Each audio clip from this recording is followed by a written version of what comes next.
મિત્રો આ એક પોરબંદરનો હાઈવે ઉપર એક મંદિર છે ને અમે આવ્યા. હવે તમારે કમેન્ટમાં કહેવાનું છે આ કયું મંદિર છે નહીં.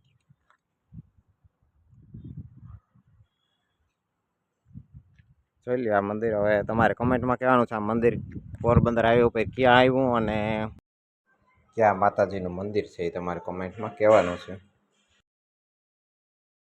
અને મિત્રો જ્યાં સુધી મને યાદ છે ને ત્યાં સુધી 5 થી 6 વર્ષ પહેલાંનું આ મંદિરનું કામ ચાલુ છે અને હજી પ્રાણ પ્રતિષ્ઠા કરી લીધી. અને જો અહીંયા પ્રાણ પ્રતિષ્ઠાનું બધું કર્યું એટલે હજી છાંયા ને બધું વીખું નથી. અને આ છે મંદિર. હજી અહીંયા ઘણી બધી અહીં વસ્તુ વીખી નથી. પ્રાણ પ્રતિષ્ઠા જે 2 દી પહેલાં હતું એ અને મૂર્તિ બેહાડી હતી. અને જો અહીંયા હજી ઘણી બધી આવી બધી સામગ્રી પડી છે પ્રાણ પ્રતિષ્ઠાનું કર્યું હતું એની. હવે 5-6 વર્ષ પહેલાંની તો મને ખબર છે કે આ મંદિરનું કામ ચાલુ છે. મિત્રો કેદીનું કામ ચાલુ છે ને તો મને નથી ખબર. અને મિત્રો તમને કીધું એ પ્રમાણે આલીશાન મંદિર છે. તમારે કમેન્ટમાં કહેવાનું છે આ મંદિર ક્યાં આવ્યું નહીં.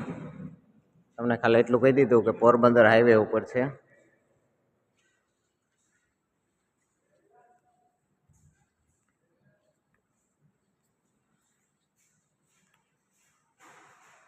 ખાલી આ મંદિરની ઘડતર તો જુઓ તમે મિત્રો. અને હજી જો આમાં નીચે બધી કંકુ ગુલાલ ને એવું બધું છે. કારણ કે અહીંયા હજી 2 દી પહેલાં જ મેં સાંભળ્યું હતું. આપણે તો નથી સાંભળ્યું હતું કે પ્રાણ પ્રતિષ્ઠાનું હતું. અહીંયા હજી હવન કુંડ ને બધું એમને એમ છે. અત્યારે તો જો મંદિર તો બંધ છે. અહીંયા અંદર છે માતાજીની છબીઓ પણ અતાણે તો બંધ છે મંદિર.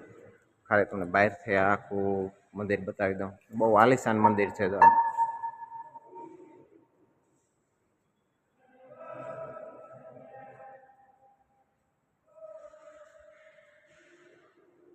અહીંયા બધી હજી એમને વિખલ પડ્યું. કારણ કે હજી આ પ્રાણ પ્રતિષ્ઠા 2 દી પહેલાં હતી એટલે અહીંયા